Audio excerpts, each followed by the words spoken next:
population information. I have 448 trainees, 335 of them over here on the program side, and we've got 100 over here on Unit 4, which is our general population unit.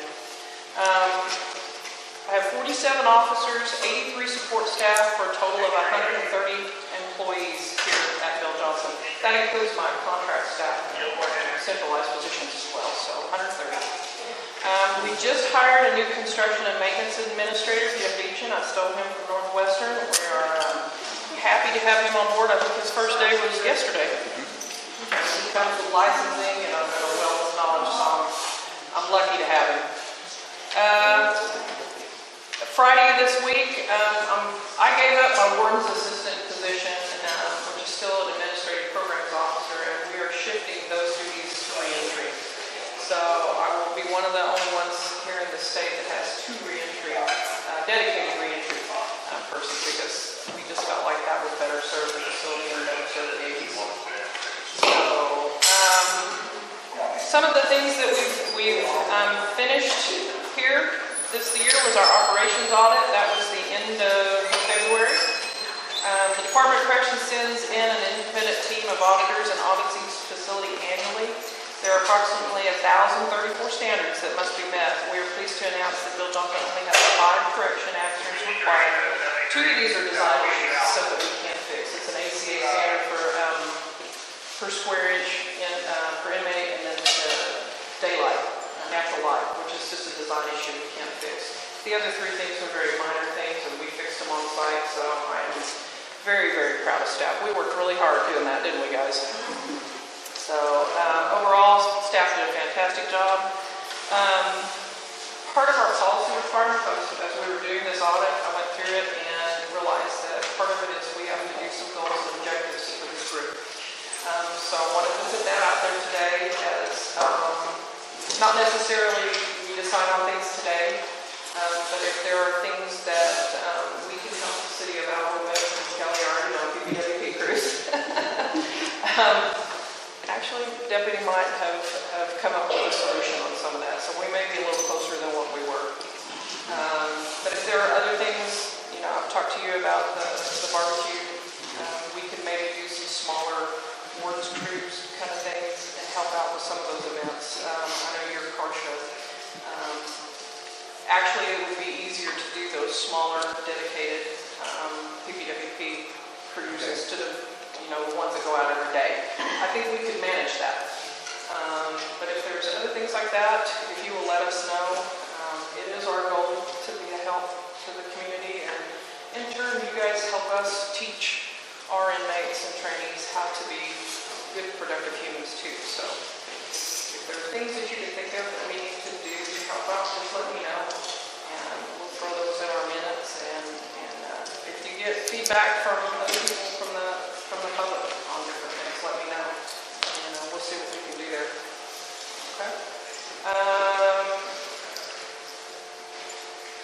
New advisory board members, we've lost quite a few of our board members. I was talking here a little bit ago that our Citizens Advisory is a very valued part of our facility, and we appreciate your input. If there are any suggestions for anybody that you know that might be interested in joining our board, just let me know, and I'll throw out an invite, and we'll get them involved. I did invite, we have another advisory board with Northwestern that's made up of the social work chair and the psychology chair and the criminology department. So we have a separate board there. I've invited them out to kind of see what we do here and be a part of this as well. The more input you get from people who are experts in their field, so you just can't help but grow from that. One of the new things that we have implemented since we last met, it's called RDAP. It's Residential Drug and Alcohol Program, and we got it from the feds. The curriculum is fantastic. It's 9 books. It's something that the inmates go out and take with them. I don't know, you guys can kind of speak to this. Jeff is neck deep in that process, and it's a wonderful curriculum. And I'm hearing it from the inmates and staff alike. I'm getting feedback from both ends on how much they like it. Yes, the curriculum covers a great deal of different areas. I mean, everything from being part of the community. So we cover everything from, of course, the treatment aspect, but then also reentry. That's one of the nice things about this particular curriculum is it is more geared towards the end of it, towards helping those guys understand what kinds of challenges they're going to face in reentry and offer really good ideas. As you said, what we were getting back from the inmates so far, with especially that pilot group, was that they really enjoyed the curriculum.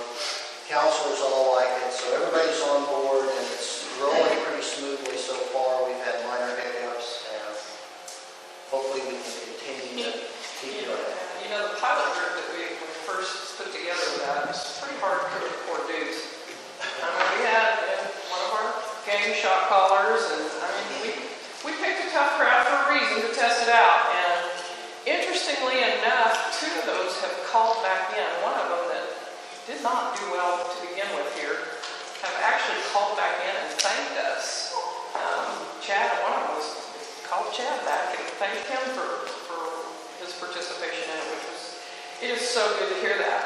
So we have full-blown shifted from our old curriculum into this new curriculum, so I can't wait to see how that goes as we go along. Keep data on everything, so here before long we can start crunching the data and see what we're needing to tweak and fix and do better. So we just fully implemented that about the end of last month, I think it was. So to get good data, you need at least 2 years. So we'll run that for a couple of years before we pull too much data. But I'm hopeful. I'm really hopeful for it. So we have pulled some other numbers. I'm going to do a presentation to the Probation and Parole Board in May. So I like to have updated numbers for that. So we pulled some of our delayed sentencing, which is our tough crowd. That's the 18 to 25-year-olds. So the recidivism rate on them has not really changed a whole lot. We did pull 5 years worth. It's right at 88% for those that successfully completed the program. An interesting number that kind of popped out from that is because we partition it out. We have the completions, the ones that did everything we needed to do. We have the ones that participated that might have went home because the court just decided they'd done enough, not any fault of their own. And then we have the failures, the refusals. We pulled the numbers on the failures, and I can tell you today, at 5 years, 96% of them will recidivate, which is kind of an interesting number. So we kind of started taking a look at that to see how we could maybe try to be a little more successful. Some of them just kick the door. There's not much you can do, but we're going to do our best to make sure that we make as many successful as we can. That was kind of an interesting number. Do you say that the 18-24 it was 88% recidivism? Which is not bad. And nationally, no, 18%, 88 success rate. Success. Okay. No, success. Success rate. I was about to buy it. Yeah. That's better. So nationally, the success rate for that age group is 15%. So nationally 15, we're at 88, so I think we're doing pretty well. But it's some tough guys when you're like them. Anyway, I thought that was an interesting number, and I wanted to share that with you. Unit 4, our general population, is participating in more classes than ever. Thank you, Miss Maureen. I see her back there. Miss Maureen has taken over that group, and she's got classes running all the time over there. And that unit has laid down. I mean, when you keep them busy, you keep them active and stuff, the behavioral issues have just gone away. So, just once again proves that if you get them in programs and keep them interactive in that, it just helps overall operation of the facility. So, high set graduations, since January 1st, we've had 19 trainees receive their high set certificates, 14 have completed their pre-high set, and 18 have completed literacy. The numbers are down a little bit, and Kate kind of explained that to me, that they've switched over to this new system, and there's a delay in receiving the materials. So during that delay, we didn't test anybody. So for the whole month of January, we first time, but now that we got it, it's a roll. So since January, we've had 178 new arrivals tests and have administered 169 subtests with a passing rate of 90.5. And it takes 5 subtests to complete a nutrient for your whole set. So that's a pretty darn good number. They've got about 89 enrolled right now. So not a bad number at all. On April 18th at 10 a.m., we will hold the graduation ceremony, and you all are invited. We anticipate there'll be 18 possibly graduating. And if we get our numbers back, there might be about 5 more in there, so that number's still kind of flexing right now. But we hope to have about 22, 23 graduating this go around. Right now, we're sitting at 66 graduates since last graduation. Right now. We have 66 at the last. A lot of them leave before we actually get the ceremony done, so that number always changes for us, but that's still a pretty good number. You'll find on your table Care Golf. We have a Care Golf tournament coming up. This tournament is an agency-wide kind of thing, and we participate as a facility, and then they divvy up the money that is raised from that comes back to the facilities, and then we divvy it back out into the public. So we do after proms, and I think we give some to the kids for cops, or cops for kids, and I can't even tell you how many baseball teams and other stuff that we try to support. So if you have a group that needs a little bit of money, let us know. We can help do that. If you want to come play golf, even better. But just so you see that float around, you know what that is. We did get a new phone system. What was that, last month?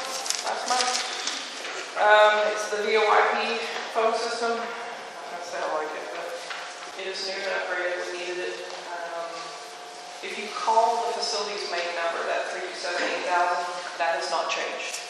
It will go to an automated operator, and you'll get the voice prompts. You know, if you want security, press 2. If you want this, press 3.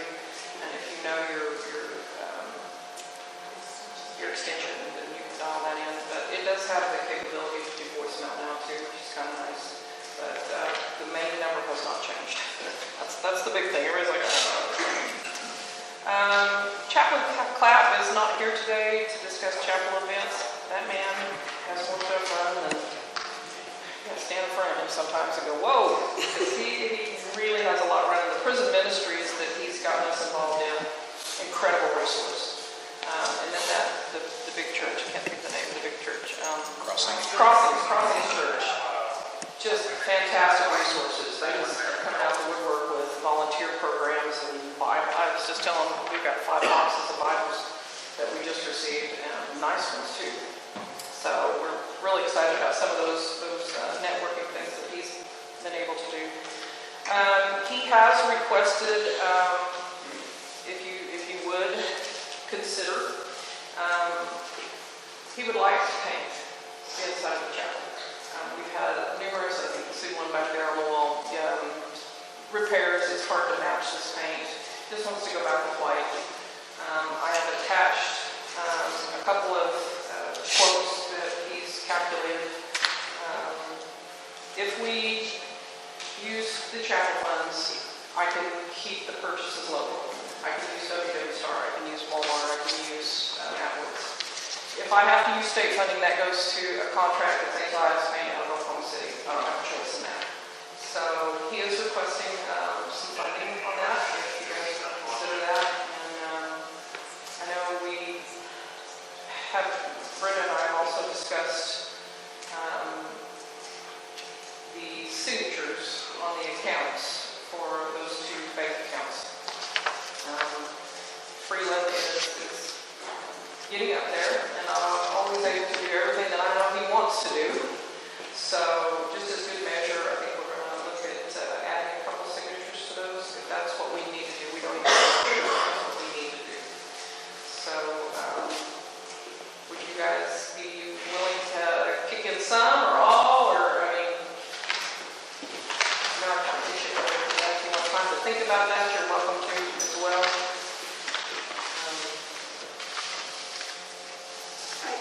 In the account at community community, there's, the last thing that Freeland has given me is October 31st of '23. Given me a lot of those.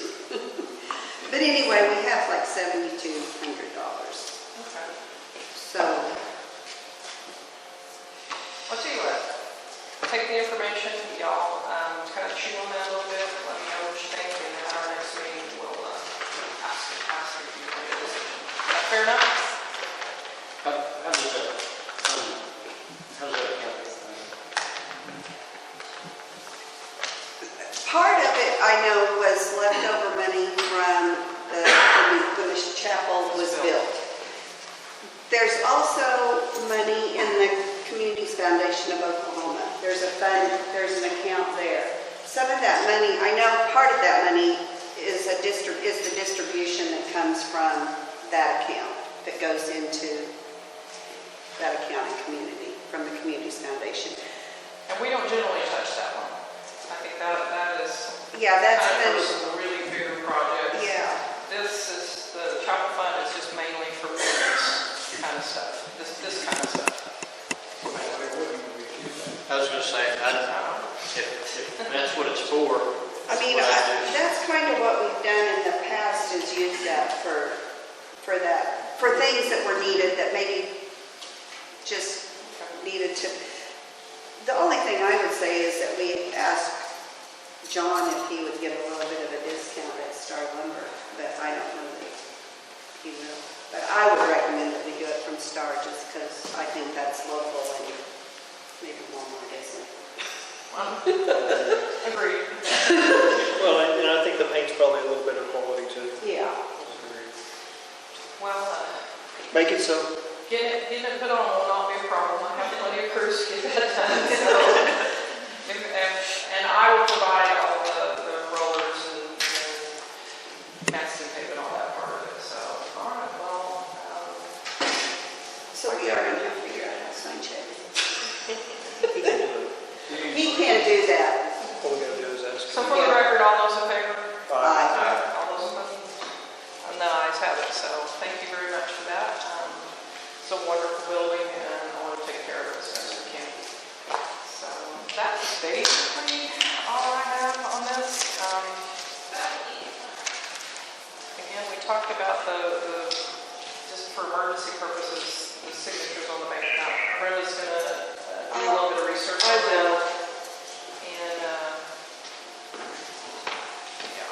So is there any of you guys have a need? Just need to make a motion to add additional people to the city. And I think that's what we did. Okay, so that's been taken care of. So All right. We have to. I'll put that in our plans and get that covered. You're right.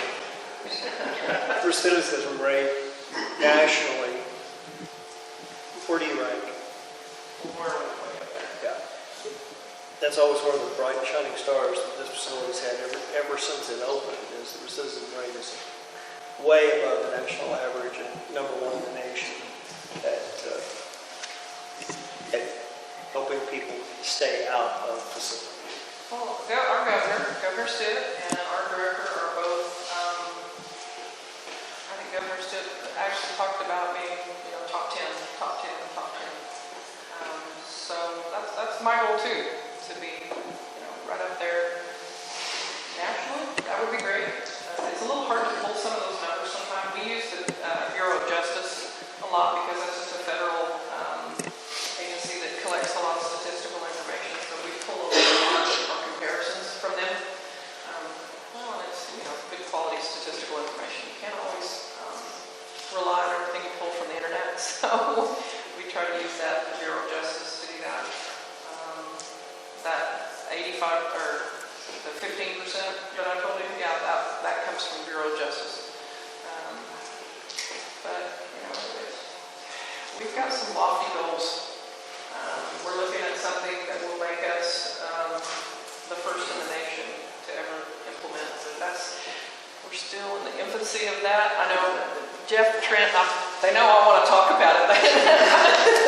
We haven't got far enough along into it to publicize it, but I think it's going to be a really cool thing once we get it up and going. So, but that's our goal, to be up there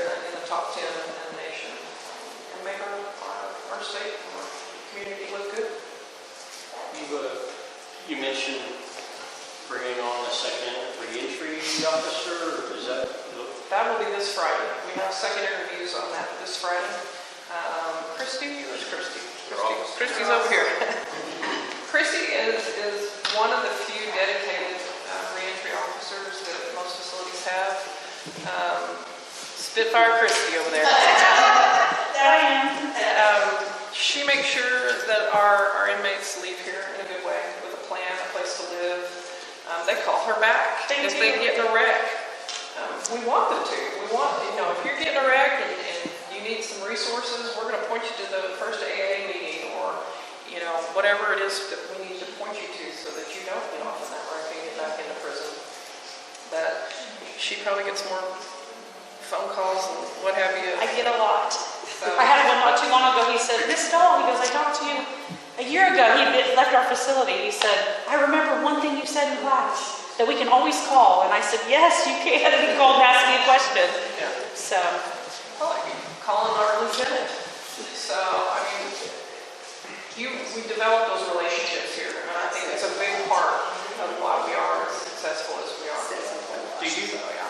We have I think we're fortunate to have, and I don't know how many, but I know of a couple employees that we have at the city, and I know of, maybe some other people that have that record that they've come out and been rock stars.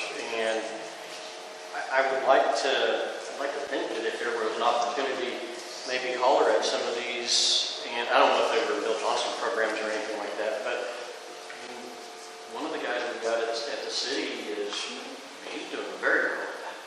And, there's things he can't, help us with, but golly, for what he does, he's a true success story. And, One of the things Jim Deacon, I hope, brings to us is his ability to help us towards licensing people. He knows that process. He knows it well. He did it for his own kids. So for him to help us get them on that path to that is, something that we want to strive for. Our career tech right now does OSHA 10 and forklift, and that's mainly because of the time frame that they're here. We would like to do more, but that's what we can do with the time frame we have. But with that, the pipelining company that we partner with, who I love, and they do not want publicized because they do hire former offenders, but they offer housing. They offer, they'll help them get to treatment classes. But they came to us and said, hey, we need your help. We can't get their driver's license. We can't get the UAs back for their driver's license fast enough. We do UAs every day. So it's that kind of cooperation. So they fill that gap. The time that the inmates leave, that's where they fall off. If they don't have a good plan, they don't have housing, they don't have a job, that's where they fall back off into whatever makes the money the fastest. So if we can fill that gap, and that company in particular has filled a gigantic gap for us, but the OSHA 10, forklift, and the UA are simple things that we can do to make them successful to help our inmates. So if you find companies like that, we would love to talk to them. I would love to get a contact with Amazon. Their warehousing, they're felon friendly, and if we can get forklift and OSHA 30, I think we could be a good resource for them. And those are in large cities, and that's where a big part of our inmates go back to. So it's one thing we're working towards. We haven't quite got there yet, but we, I'm more interested in keeping those people here and keeping small communities. Like I think their success rate, if they go home, their success rate probably isn't as good as if they don't go back to the same environment that they came out of. the only problem we have here is housing. That's going to be our biggest problem. That's the question, is what do we need to do to get more housing? Oxford House has actually mentioned interest to me in putting an Oxford House here. So maybe great organization. We ran down that path quite a while, about 5 or 6 years ago, just couldn't get the traction. they just opened one in Woodward, and that was mind-blowing because we have nothing in Northwest Oklahoma. But yes, if we could get one here, then the jobs, absolutely. We ran a presentation a couple years ago. No, Trent's not here. Trent can help me with this. We took 1 year's worth of recidivated trainees put them on a map county-wise. Now, of course, you're gonna have them in the bigger counties. And then we overlay that with poverty. And you can start to see it. And then we overlay that with community sentencing funding. You get out into Texas County out there is absolutely no community sentencing funding. You can see the recidivism rate. And there's no jobs out there, there's no housing. You're working for the pig farm or nothing, basically. So to have those starts to really affect their recidivism rate. We overlay tribal resources. You can see the tribal resources on this map and see how the recidivism rates go down for specific races, especially. It's weird. And that was a social work student that pointed that out to us, because we've always pointed the finger in. What are we not doing? Well, then we started, the social worker student was like, well, why are you pointing it out here? What's happening out here? Where are the resources out there? So we work towards putting those inmates towards those resources now. And just a different perspective made us all smarter. So, it's the little things. Oxford House will be here April 23rd. They're coming out here to do a talk at 1 p.m. on April 23rd to the inmates. So if you would, I was going to say, if you would like to talk to them, or if I can help be a go-between, I would love to be a part of that.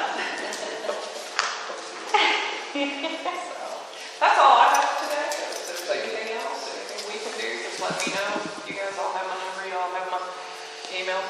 So, I think it's what we need to be doing for you instead of using Or anything along legislative-wise that needs to be stopped or encouraged? not to my knowledge. I think most of, nothing that would affect here. Not to my knowledge. I haven't kept up with some of that, but I think the rodeo thing is the big thing in the news here and there right now. I don't know if they've got much traction on that, but got that moving. I think that's about it. Thank you. You betcha. How you do? Meeting adjourned. Understand. Yes. Yeah, thank you for coming out today. Thank